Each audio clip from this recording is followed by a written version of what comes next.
Hello book lovers, and welcome back or welcome to Nat Cat's Bookish Cafe. It is September 15th, which means it is time for my mid-month check-in. Before we get started, I just wanted to let you know my dad is doing some work on this side of the house. So if you hear any banging, any drilling, any screaming as he falls off of the ladder, just ignore it. I apologize for the background noise, but I feel like my last few videos have all either had airplanes flying overhead or cows bellowing in the background. So peace and quiet is just not something that is happening around my house on a weekend, which is the only time I have to film. So it is what it is, and I apologize in advance if you hear anything. And hopefully, as long as I'm louder than that noise, it doesn't interfere with the video. But that being said, I am here to do my September mid-month check-in. If you are new here, I do a mid-month check-in just so that my wrap-ups are not super long, just because I usually go pretty in depth with my reviews. And in this video, I talk about the books that I've read in the first half of the month. Then I let you know a little bit about the books that I'm currently reading and the books that I still need to read by the end of the month.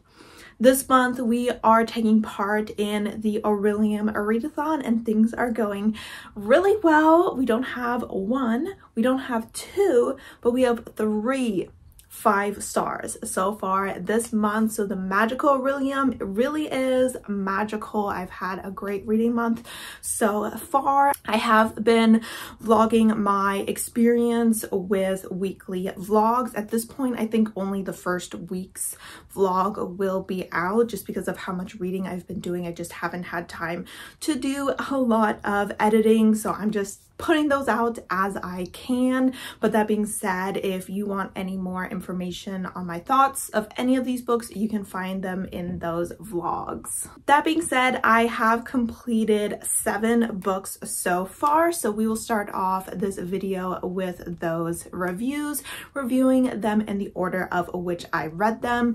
I'm not going to talk about which classes they were for Aurelium. If you want to know that, you can either watch my TBR for this month, or of course check out those vlogs where I'll talk about that some more. And without further ado, the first book of the month was A Single Bright Candle's Flame by Cole McCade, which is the 9th episode of this Criminal Intentions series, number 9 out of 11. We are getting to the end. I am very nervous to say goodbye to these characters. I absolutely love this series, which is why it is no surprise that I gave this book 5 stars. So this series follows Malcolm and Sanjay, and they are both homicide detectives for the Baltimore Police Department. And throughout the series, we have been following them as they solve different mysteries and murders, as well as develop a relationship between the two of them. I absolutely love the slow burn romance that is present in this story. I really love the communication skills that have been developing between our 2 characters. They have a lot of important conversations about the impact that their job has on them, the impact that past traumas have on them, and their ability to have a healthy relationship in the present, as well as just the discussions they have had about Sanjay's asexuality and what that means for their romantic relationship. So lots of great conversations throughout the story. Love both of the characters. They're both so respectful to each other, especially Malcolm. He knows that Sanjay has gone through a lot in his past, and Malcolm is older than Sanjay by about 10 years, and he shows just so much patience and understanding for Sanjay as Sanjay kind of navigates being in a romantic relationship for the first time since his last relationship. His last very serious relationship was very toxic and detrimental to his health. So really enjoying these guys' relationship. This specific book didn't focus on a murder or mystery. It was kind of, I'm assuming, a bit of a break in the story before we head into the climax of the series. In the last two books, we had a visit from Sanjay's younger sister, a young 15-year-old trans girl, and she has run away from home to visit her brother who hasn't been in contact with his family very often, and she is seeking to make sure that he's okay and also to let him know that she misses him. And just watching Sanjay and his sister reconnect, and also watching her meet Malcolm and just like fall in love with him, because who could not fall in love with Malcolm, and Malcolm of course falling in love with her because she is just such a wonderful character, was just such an incredible experience. As always, love Cole McCade's writing. His sex scenes are on point, especially in this book. There was a really great one that had me like drooling. I'm not even kidding. I was like, oh, wow, that was really hot. So absolutely a 5-star read. It definitely makes me nervous for what's to come, because I feel like the author was like, here, have some joy before I take it all away. And I'm like, okay. I'm not really ready for that. Up next, I finished a really short audiobook. It was only about 6 hours long, so it took me about 3 hours to read since I listened to them on 2x speed, and that is Bad Boy by Christina Lee. This is a book I picked up to specifically fulfill a prompt in Aurelium that I didn't have any other books for, so it wasn't originally on my radar, and it is a contemporary male-male romance. I would say it's kind of new adult since they are in college. We are following Kellen and Devon, and both of them are part of their university's baseball team. Now, Kellen is the son of the coach, so he's not really like on the baseball team. He is the bat boy, and Devon is on this team, and he is starting to develop some feelings for Kellen, but because he is the coach's son, he is reluctant to make any moves on him, so he's just trying to get close through friendship, but obviously it becomes a bit more between the two of them. Now, I gave this book 3 stars.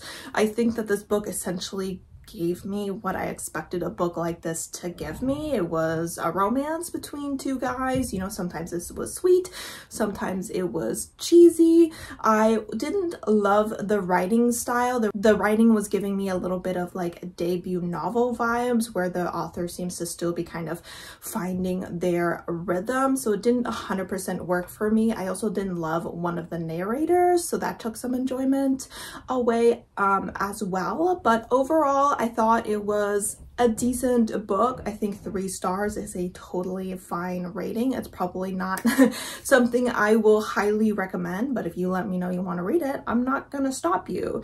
And I will most likely check out this author again, because I did notice I had another book by her on my TBR, and I think I would also consider continuing this series, because the next book seems to be kind of a rivals to lovers situation, and I'm also sure that, like with most authors, her writing will just continue to grow as she writes more. So not too much to say about this book, but I did go ahead and read it. I think I read it actually like in one day, so it didn't have a huge impact on me or anything, but you know, it was a fun time. Up next, I actually finished another audiobook, and that is My Roommate is a Vampire by Jenna Levine.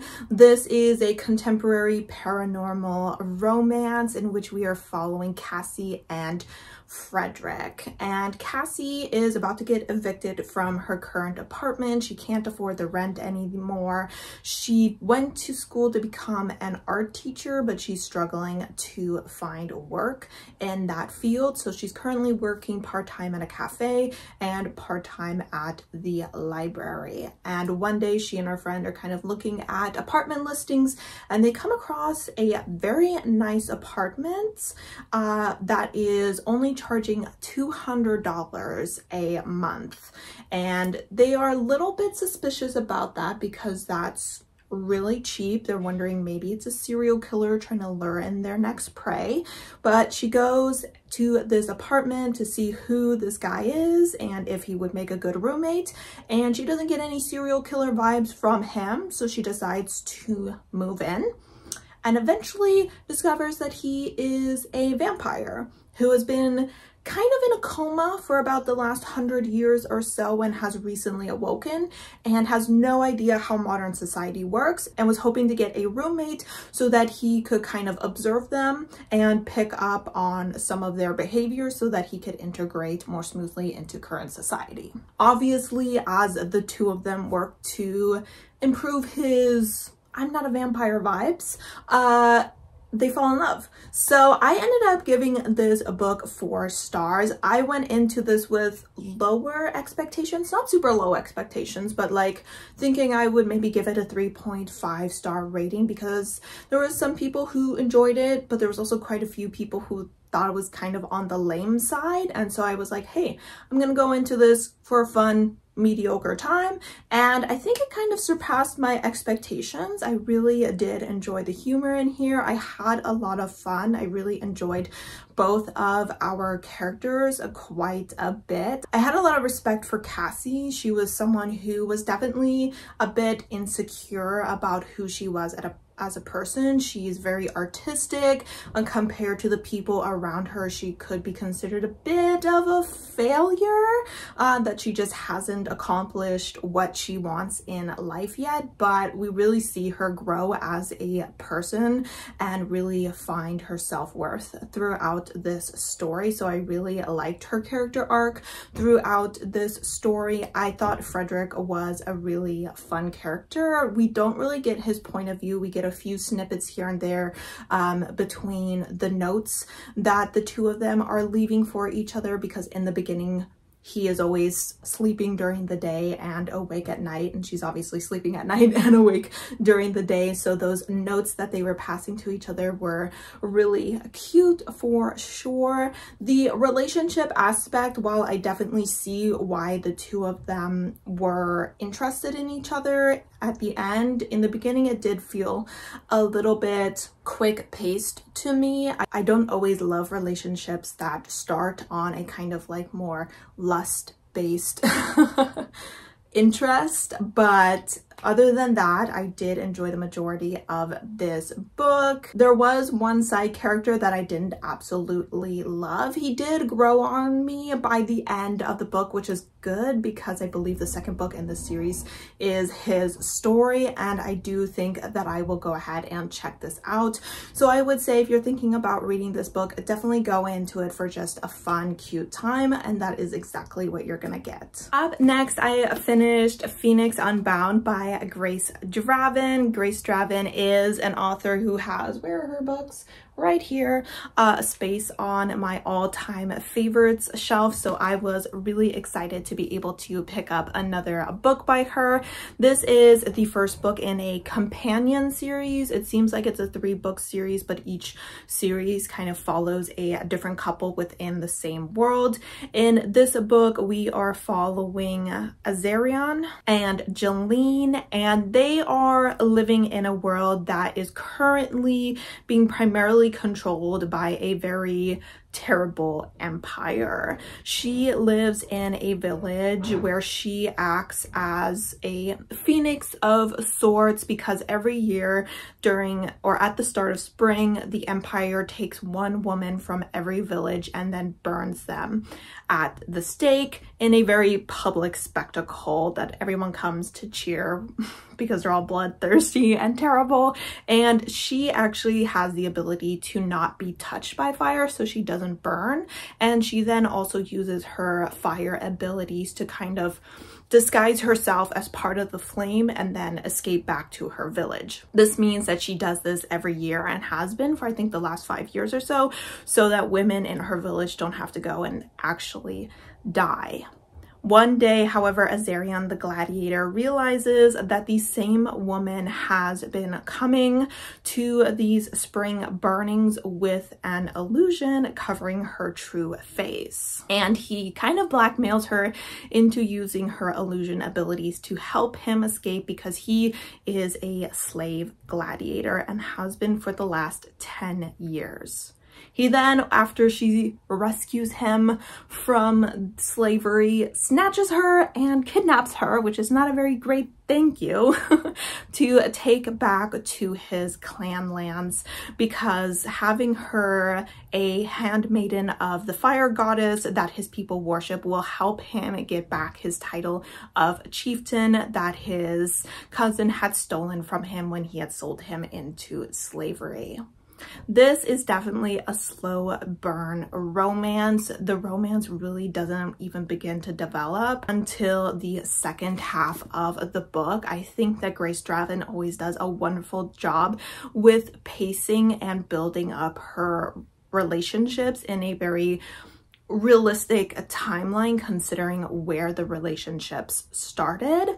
I really enjoyed her writing as I did in the first book, and also was really intrigued by the world building. I'm definitely excited to read more in this world. We met a lot of interesting characters. We passed through some interesting towns that I wouldn't mind learning a little bit more about. We did have a little bit of warfare here, which I would like to see continue throughout the series. But most importantly, I really fell in love with both of our characters. Azarian was a really interesting character.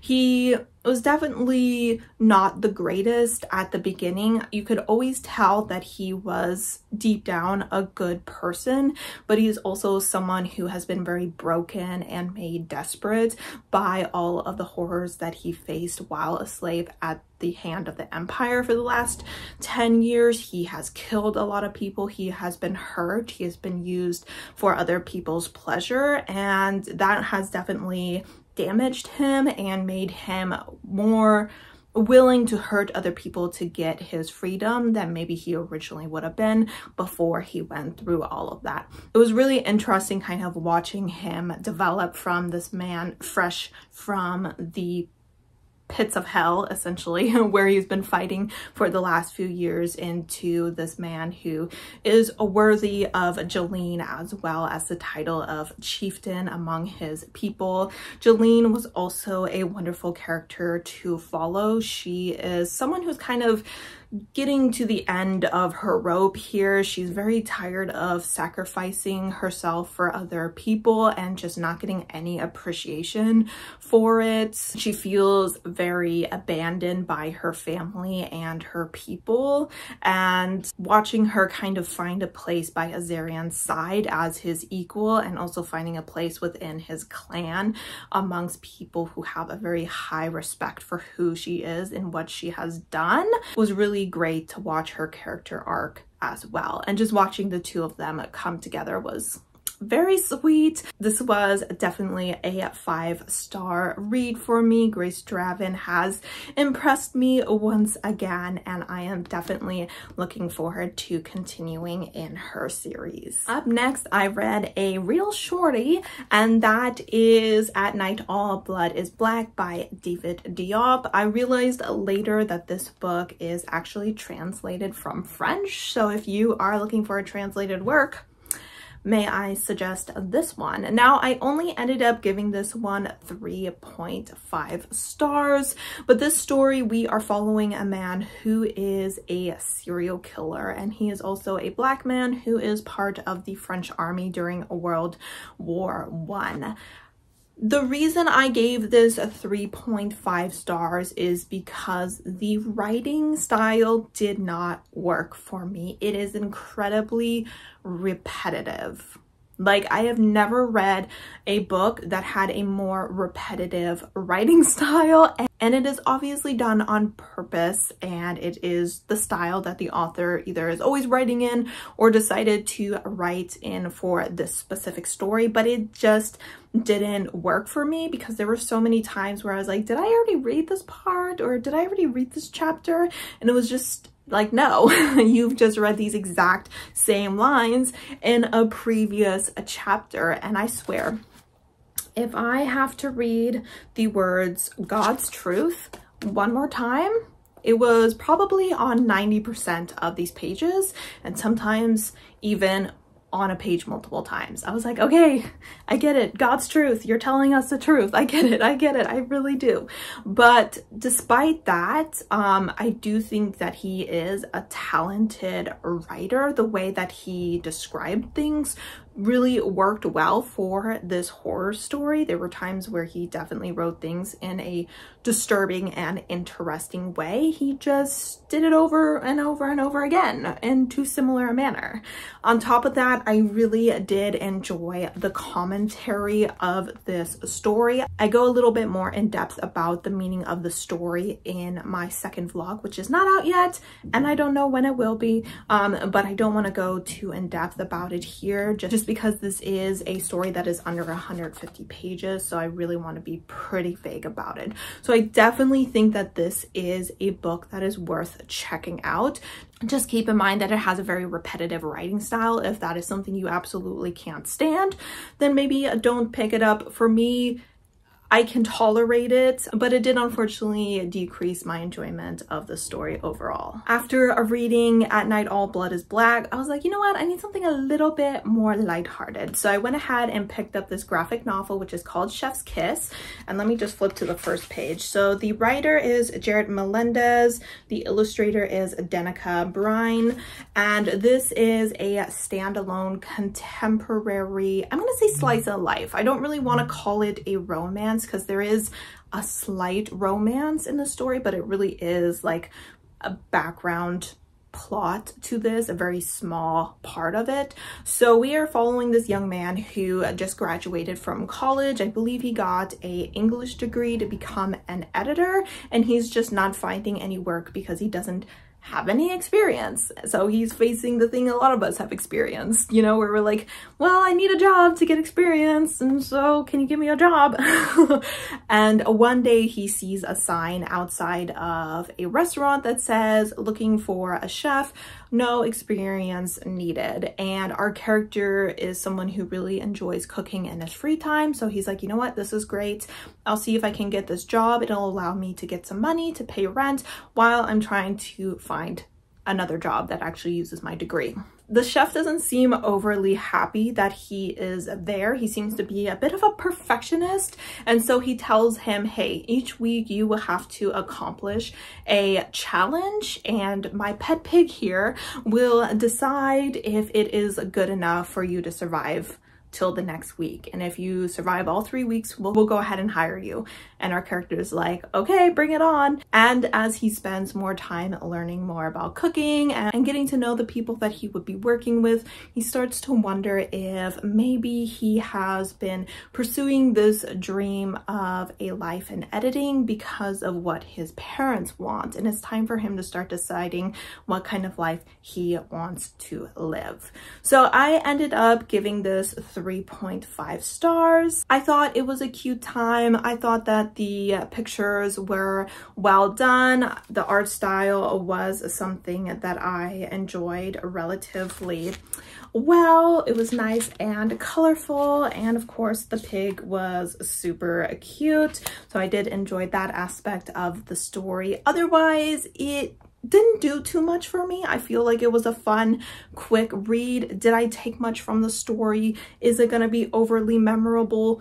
Probably not. I do appreciate what the story is doing, where we're showing a young man who has kind of been on one path his whole life because he thinks it's the right path, and is at a point in his life where he's maybe shifting gears a little bit, something we can all relate to. So I do think it's a story worth reading, but at the end of the day, it's not going to be winning any awards with me. Moving on to the final book that I have read so far this month, we have the final 5-star read, which is excellent because it was a 5-star prediction, and that is the Traveling Cat Chronicles by Hiro Arakawa, the book that made me sob my eyes out. Oh my gosh, this book absolutely took my heart out of my chest and kind of like stepped on it a little bit, which was rude, but also I can't help but say thank you for doing that.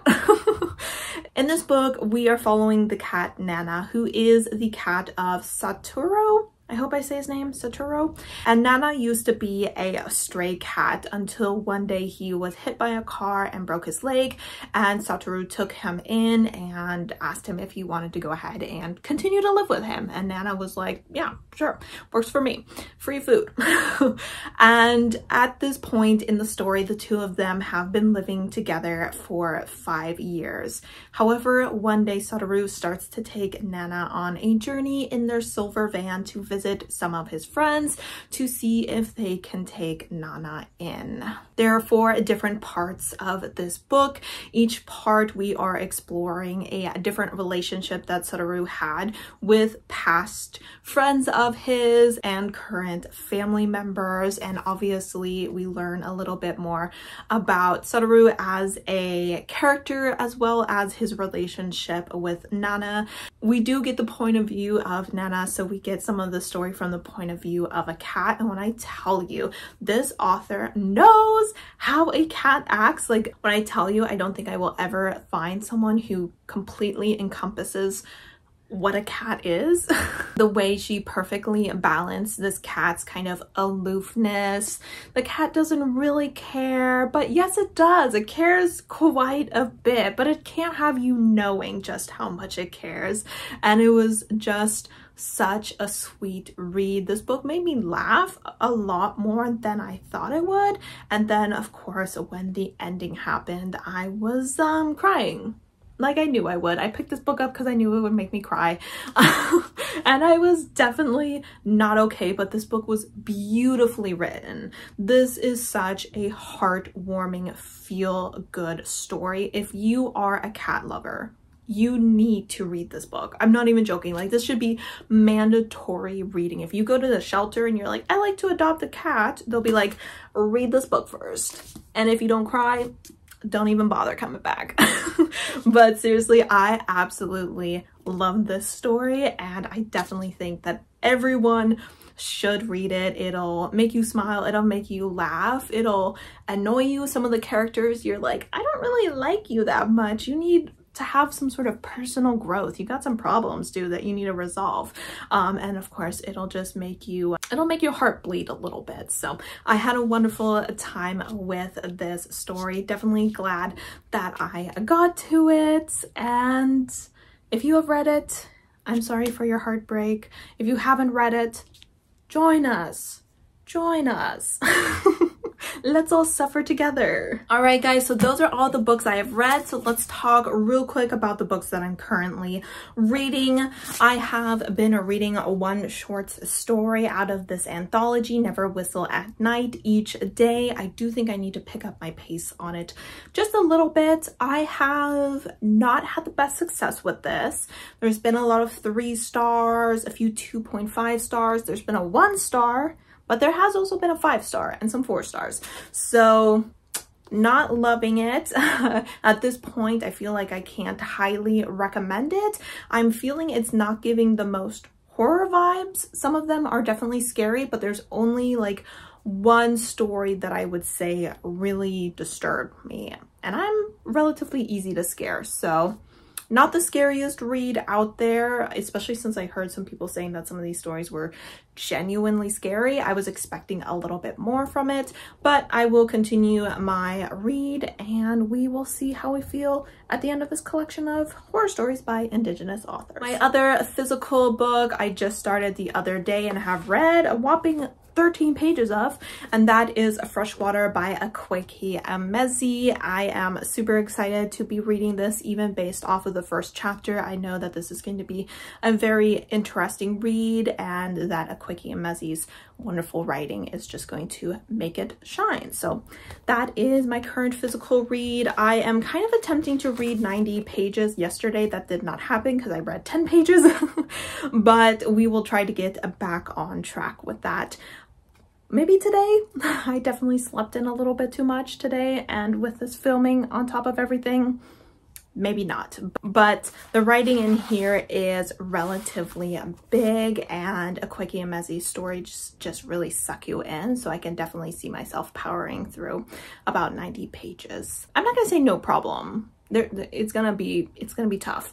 far as audiobooks go, my current audiobook is Keep This to Yourself by Tom Ryan. I am currently 39% through this book. I have definitely slowed down with my audiobook reading here in the second week, so I'm hoping that this upcoming week I get a little bit more into it, but I am at this point enjoying this queer mystery. On top of that, I am also reading Good Girl, Bad Blood by Holly Jackson. This is not part of my Aurelium readathon TBR. However, I am taking part in Bookstar's read along for this series. I am currently 25% through this book, and I believe I only have like 5 or 4 days left to finish this. So this is probably the book that I will prioritize at the beginning of this week so I can go ahead and finish that. But I am at this point quite enjoying it as well. And to wrap up this video, let's talk about the books that I still need to read this month. So here are the books I still need to read. These 4 are the ones that are still a part of my Aurelium TBR, and Babel is my challenge book. So it's not really on this month's TBR because I kind of knew that the probability of me getting to it was slim to none.